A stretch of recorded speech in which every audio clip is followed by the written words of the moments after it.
Mañanas en Libertad, con Luis del Pino. 7:31 minutos, 6:31 en las Islas Canarias. Buenos días, don Guillermo Díaz. Buenos días, don Luis del Pino. Vamos con las noticias de las 7:30.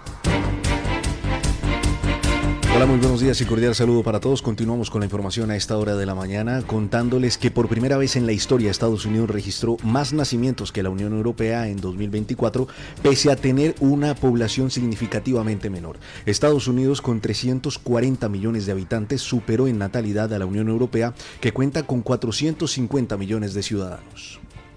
El gráfico muestra cómo la línea de nacimiento se han invertido drásticamente desde 1960, cuando Europa tenía claramente más nacimientos que Estados Unidos. Mientras Estados Unidos ha mantenido una natalidad relativamente estable alrededor de los 3,6 y 4 millones de nacimientos anuales, Europa ha experimentado un declive constante desde los máximos de casi 7 millones en los años 60 hasta niveles actuales inferiores a los 3,5 millones. Este cruce histórico marca un punto de inflexión demográfica con profundas implicaciones económicas y geopolíticas para ambas regiones.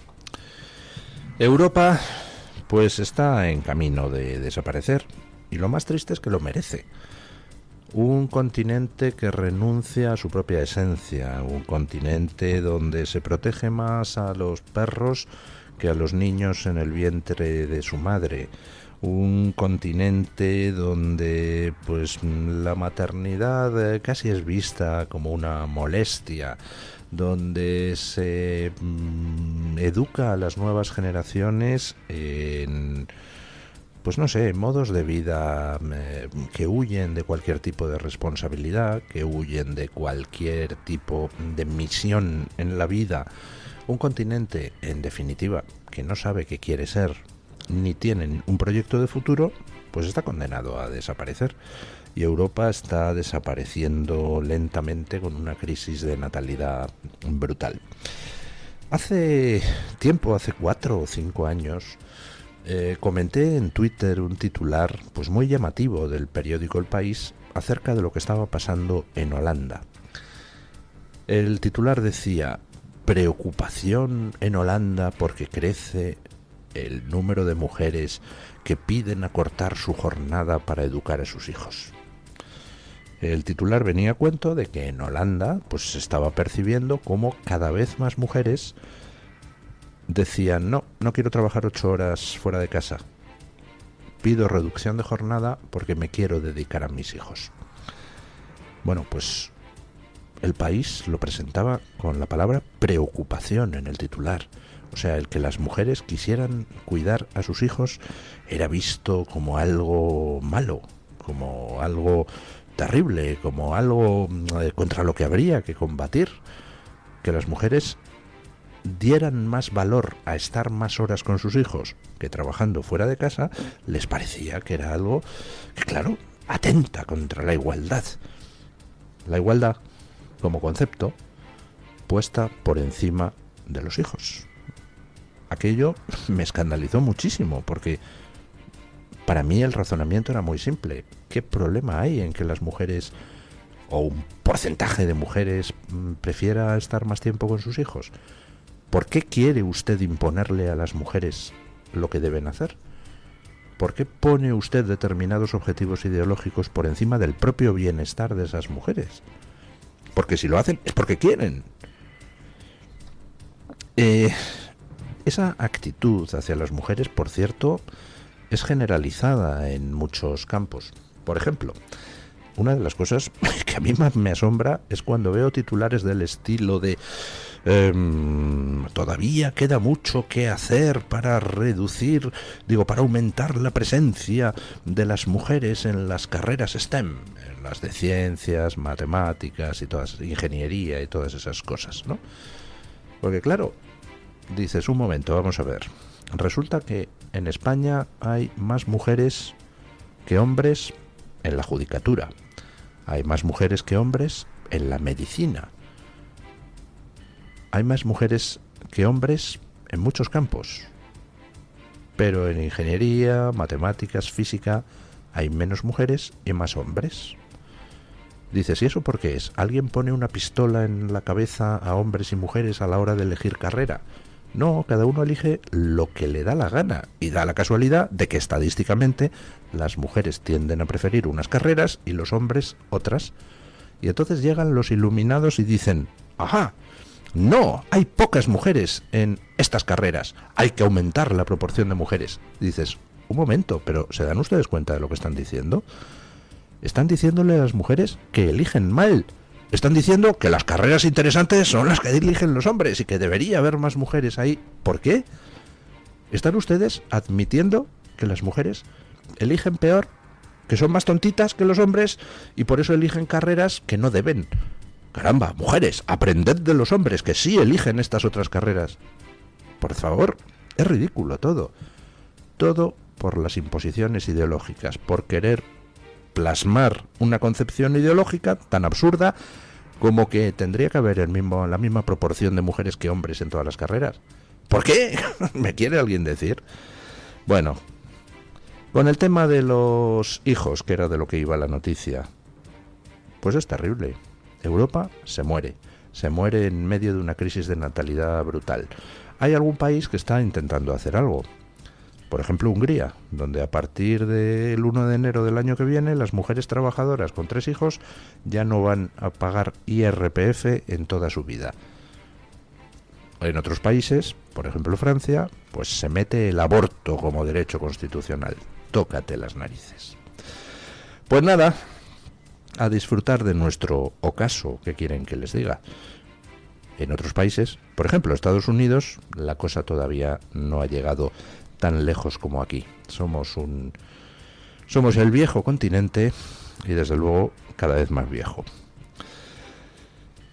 En fin, vamos con formas de comportarse en el terreno político y con reflejos pavlovianos.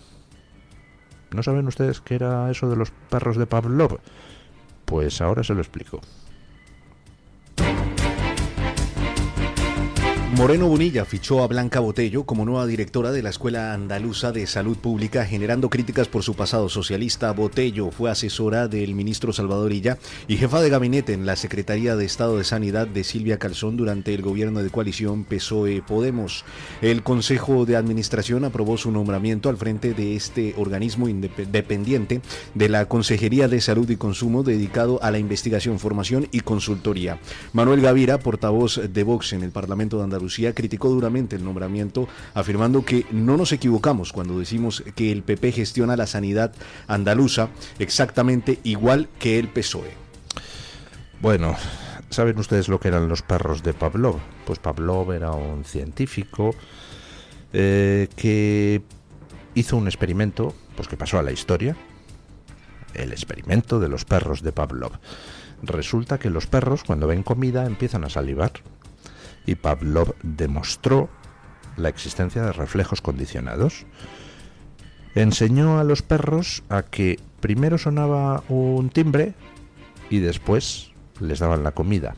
Resultado, que cuando sonaba el timbre, los perros ya empezaban a salivar sin necesidad de haberles dado todavía la comida. Eso se llaman reflejos condicionados.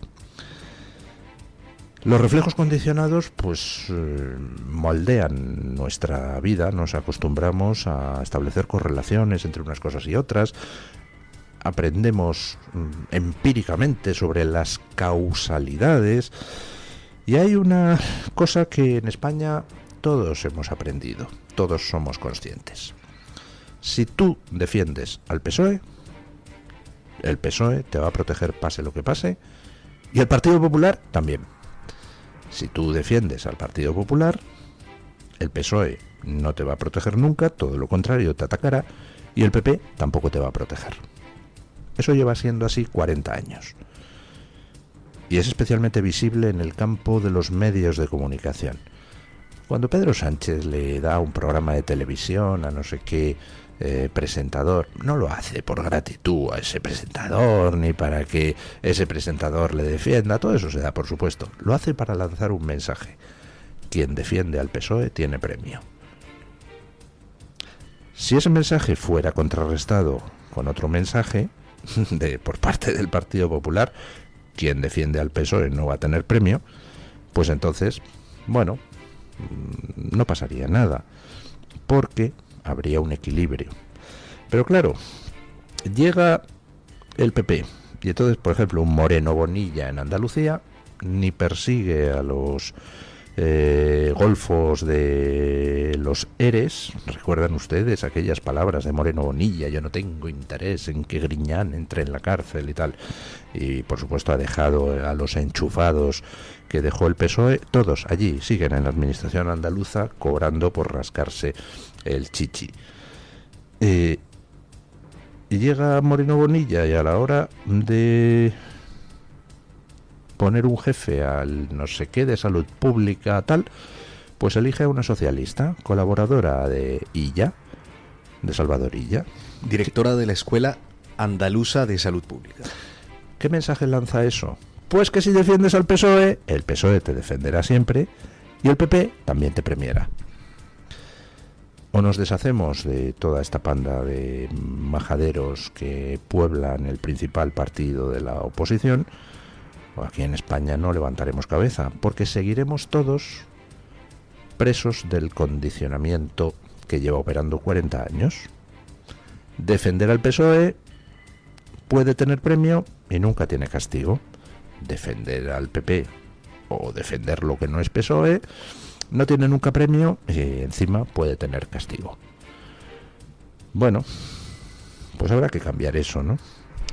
Habrá que acabar con los condicionamientos.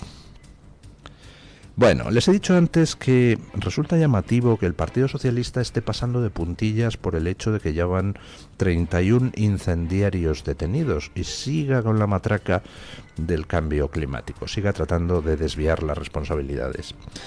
Y a lo mejor resulta que es que lo que está haciendo es luchar por su supervivencia el Partido Socialista, porque a medida que vamos conociendo datos, vemos cómo, de nuevo, como pasó con la Dana, las responsabilidades anteriores a la catástrofe son enormes.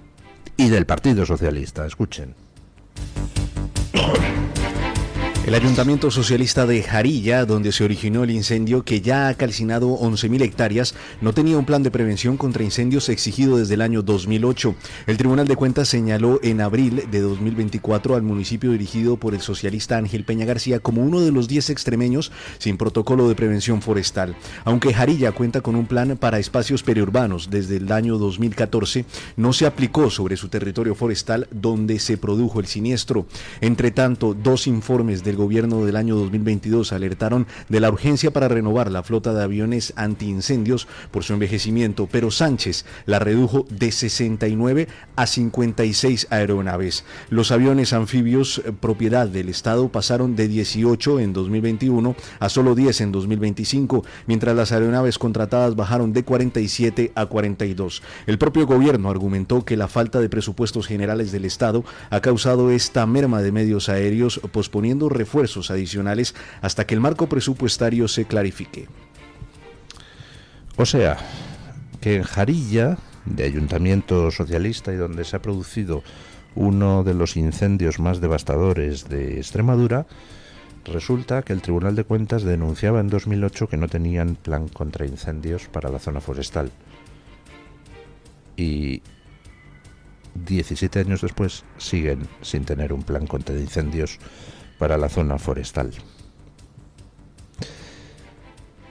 Se entiende por qué quiere el PSOE derivar hacia el cambio climático las responsabilidades, ¿verdad? El cambio climático, como no es nadie, es una cosa abstracta. Si tiene la culpa el cambio climático, pues así nadie reclama cuentas a quienes tenían la obligación de proteger a sus pueblos contra los incendios y la incumplieron. Pero es que en 2022 resulta que 2 informes... 2022, ¿no, don Guillermo? Los informes son uno del año 2014, del Tribunal, 2024, del Tribunal de Cuentas, y otro del año 2014. Pues resulta que tenemos 2 informes que decían que los medios antiincendios no eran suficientes y el gobierno de Sánchez, escudándose en la falta de presupuestos, pues no hizo nada. De nuevo entendemos por qué Sánchez quiere derivar las responsabilidades hacia el cambio climático, ¿verdad? tenía la obligación de tomar medidas de carácter preventivo e incumplió esa obligación. El gobierno de Sánchez es un gobierno curioso, porque resulta que no tiene dinero para ayudar a los damnificados de la Dana si no tiene presupuestos. No tiene dinero para comprar aviones contra incendios si no tiene presupuestos. Eso sí, sigue regalando dinero a expuertas a ONGs en el exterior sobre las que no existe ningún tipo de control ni trazabilidad, y sigue regalando dinero a los separatistas. Para eso, oiga, parece que no hace falta que haya presupuestos. Y por supuesto, seguimos recibiendo todos los días oleadas de inmigrantes para atender a los cuales, pues resulta que sí que hay dinero. Esto de los presupuestos necesarios o innecesarios según le da la gana a Sánchez empieza a ser algo muy cuántico, ¿verdad? Los presupuestos se necesitan o no se necesitan dependiendo de si a Sánchez le da la gana gastarse el dinero o no gastárselo. Por cierto, una noticia de Estados Unidos que no nos ha dado tiempo a incluir hoy, muy interesante con respecto a esto de las ONGs y la trazabilidad. A partir de ahora, por una orden ejecutiva que ha firmado Trump, todas las ONGs que reciban dinero del gobierno federal en los Estados Unidos deberán obligatoriamente someterse a una auditoría. Aquí habrá que hacer lo mismo, para ver dónde ha ido ese dinero que parece que para lo que hace falta nunca se encuentra. Ahora, para que se lo lleven un montón de golfos, siempre hay dinero. Bueno, en Venezuela las cosas se calientan. Ayer veíamos esas palabras de Maduro que reflejaban que dentro del régimen está empezando a haber problemas, que Maduro está empezando a ver cómo le mueven la silla. Y de repente, pues le viene otro palo a Maduro desde el exterior y desde un lugar insospechado: el gobierno de Petro. Escuchen. Gustavo Petro le dio la espalda a Nicolás Maduro al refutar a Diosdado Cabello sobre la presencia de guerrillas colombianas en Venezuela y plantear una posible salida del dictador del poder.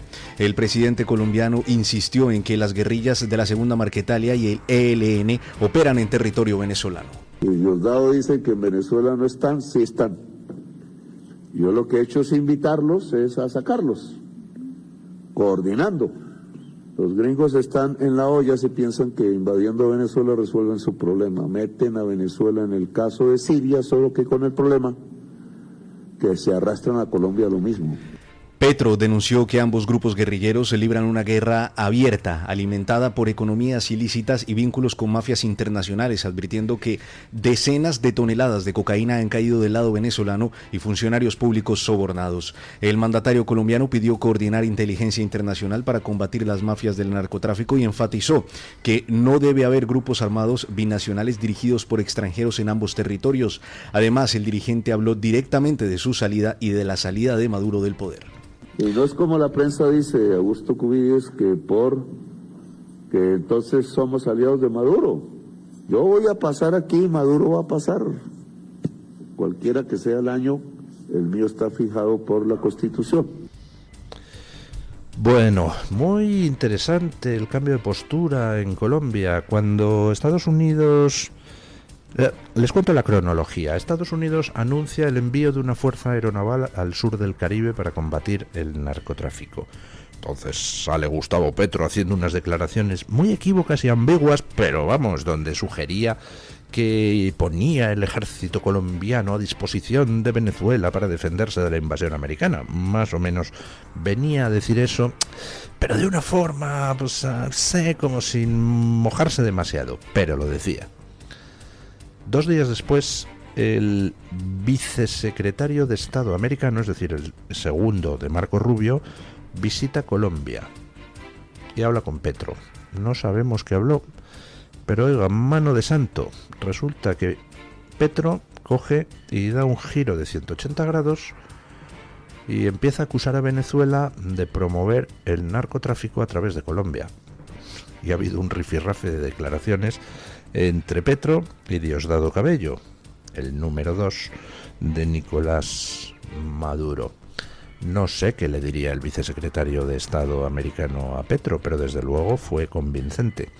Y ahora ya saben ustedes que Estados Unidos ha enviado otros 3 destructores con lanzaderas de misiles a las costas venezolanas. Y cada vez pues el run run es mayor de que pues quizás estemos asistiendo a las últimas semanas o meses de Maduro en el poder.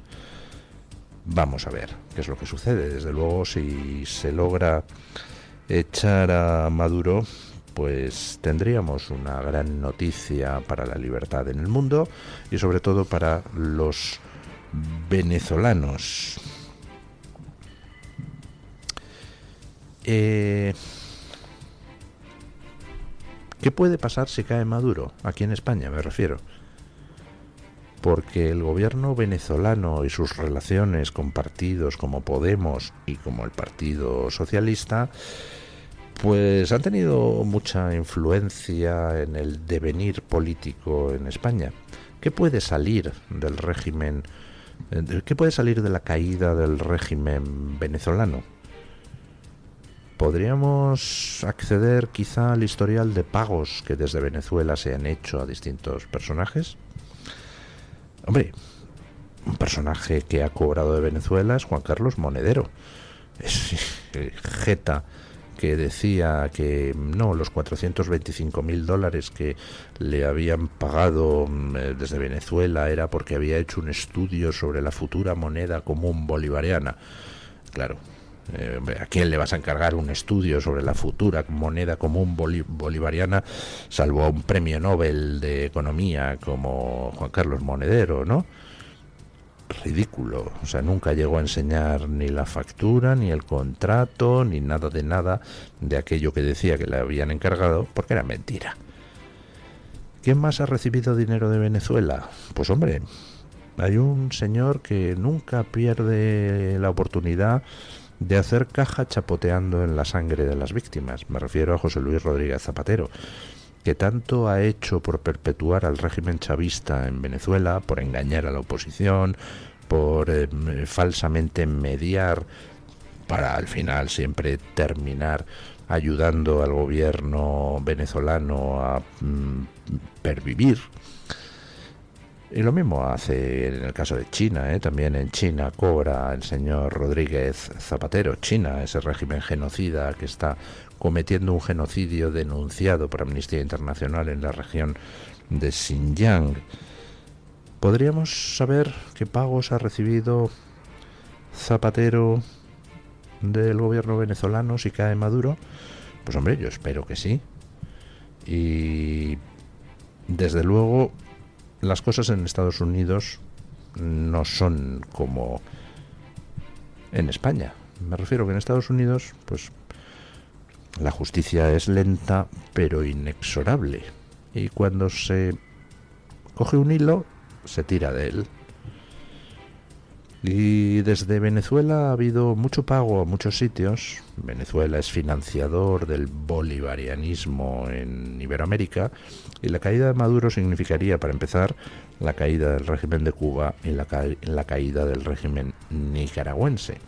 Y podríamos también acceder a todo el dinero repartido en forma de concesiones mineras y o de hidrocarburos y todo el dinero repartido en torno al tema del petróleo. ¿Quién más ha cobrado de Venezuela? Hombre, pues me suena que el ex juez Baltasar Garzón, ¿no actuó de abogado de PDVSA, la petrolera venezolana, en alguna ocasión? Creo recordar que sí. Bueno, en fin, vamos a ver qué es lo que pasa en las próximas semanas, pero desde luego la fuerza militar para poder intervenir en Venezuela pues parece que ya está desplegándose en las costas venezolanas y parece que eso está haciendo que algunos de los actuales componentes del régimen pues empiecen a pensar en abandonar sus puestos. Vamos con don Agustín Benito para que nos cuente qué trae hoy la Gaceta en portada. Buenos días, don Agustín. Buenos días a todos los oyentes de Mañanas en Libertad. Este miércoles en la Gaceta llevamos la decisión del gobierno de Trump en Estados Unidos de desplegar 3 destructores frente a las costas venezolanas. Un plan sin duda para luchar contra el narcotráfico y acorralar todavía más a la dictadura de Maduro. Además, Santiago Carranza cuenta el avance del islamismo en Alemania, un país que identificó el año pasado a 450 terroristas dispuestos a cometer un atentado. En España seguimos con la cobertura de la oleada de incendios forestales que ha calcinado ya más de 340.000 hectáreas en regiones como Galicia, Extremadura y Castilla y León. En cuanto a las columnas de opinión, los oyentes podrán leer este miércoles a Xavier Ribus y a Enrique García Máiquez. Muchas gracias y buen día. Muchísimas gracias, don Agustín. Hacemos una brevísima pausa publicitaria y nos vamos a las noticias de las 8. Mucho ojo, porque España podría tener que enfrentarse a sanciones de Estados Unidos, sanciones que afectarían no ya al gobierno, sino también a empresas españolas. Pausa publicitaria y a ello.